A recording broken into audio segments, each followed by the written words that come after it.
एक दिन युधिष्ठिर ने अपने भाइयों से कहा, भाइयों, युद्ध की संभावना ही मिटा देने के उद्देश्य से मैं यह शपथ लेता हूँ कि आज से 13 वर्ष तक मैं अपने भाइयों या किसी और बंधु को बुरा भला नहीं कहूंगा। सदा अपने भाई बंधुओं की इच्छा पर ही चलूंगा। मैं ऐसा कुछ नहीं करूंगा जिससे आपस में मनमुटाव होने का डर हो, क्योंकि मनमुटाव के कारण ही झगड़े होते हैं। इसलिए मन से क्रोध को एक बार ही निकाल दूंगा। दुर्योधन और दूसरे कौरवों की बात कभी न टालूंगा। हमेशा उनकी इच्छा अनुसार काम करूंगा। युधिष्ठिर की बातें उनके भाइयों को भी ठीक लगी। वे भी इसी निश्चय पर पहुंचे कि झगड़े फसाद का कारण हमें नहीं बनना चाहिए। उधर युधिष्ठिर चिंतित हो रहे थे कि कहीं कोई लड़ाई झगड़ा न हो जाए, और इधर राजस्व यज्ञ का ठाट बाट तथा पांडवों की यश समृद्धि का स्मरण ही दुर्योधन के मन को खाए जा रहा था। वह ईर्ष्या की जलन से बेचैन हो रहा था। दुर्योधन ने यह भी देखा कि कितने ही देशों के राजा पांडवों के परम मित्र बने हैं। इस सब के संस्मरण मात्र से उसका दुख और असहाय हो उठा। पांडवों के सौभाग्य की याद करके उसकी जलन बढ़ने लगी थी। अपने महल के कोने में इसी भांति चिंतित और उदास भाव से वह एक रोज खड़ा हुआ था कि उसे यह भी पता न लगा कि उसके बगल में उसका मामा शकुनी खड़ा हुआ है। बेटा, यूं चिंतित और उदास क्यों खड़े हो? कौन सा दुख तुमको सता रहा है? शकुनी ने पूछा। दुर्योधन लंबी सांस लेते हुए बोला, मामा, चारों भाइयों समेत युधिष्ठिर ठाट बाट से राज कर रहा है। यह सब इन आंखों से देखने पर भी मैं कैसे शोक न करूं? मेरा तो अब जीना ही व्यर्थ मालूम होता है। शकुनी दुर्योधन को सांत्वना देता हुआ बोला, बेटा दुर्योधन, इस तरह मन छोटा क्यों करते हो? आखिर पांडव तुम्हारे भाई ही तो हैं। उनके सौभाग्य पर तुम्हें जलन नहीं होनी चाहिए। न्यायपूर्वक जो राज्य उनको प्राप्त हुआ है उसी का तो वो उपभोग कर रहे हैं। पांडवों ने किसी का कुछ बिगाड़ा नहीं है। जिस पर उनका अधिकार था वही उन्हें मिला है।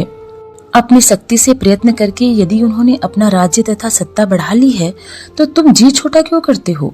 और फिर पांडवों की शक्ति और सौभाग्य से तुम्हारा बिगड़ता क्या है? तुम्हें कमी किस बात की है?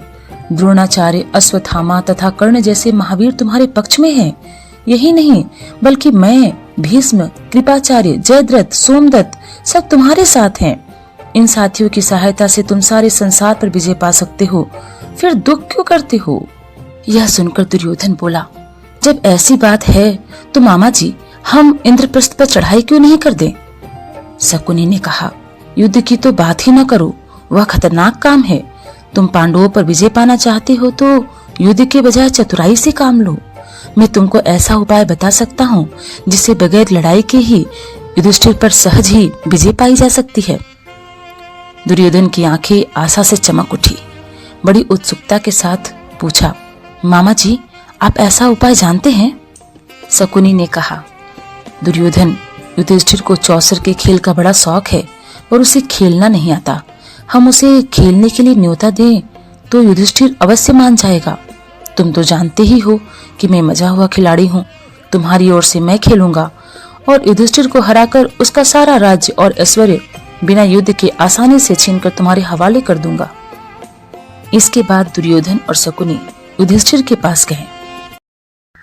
शकुनी ने बात छेड़ी, राजन, देखिए तो आपका बेटा दुर्योधन शोक और चिंता के कारण पीला सा पड़ गया है।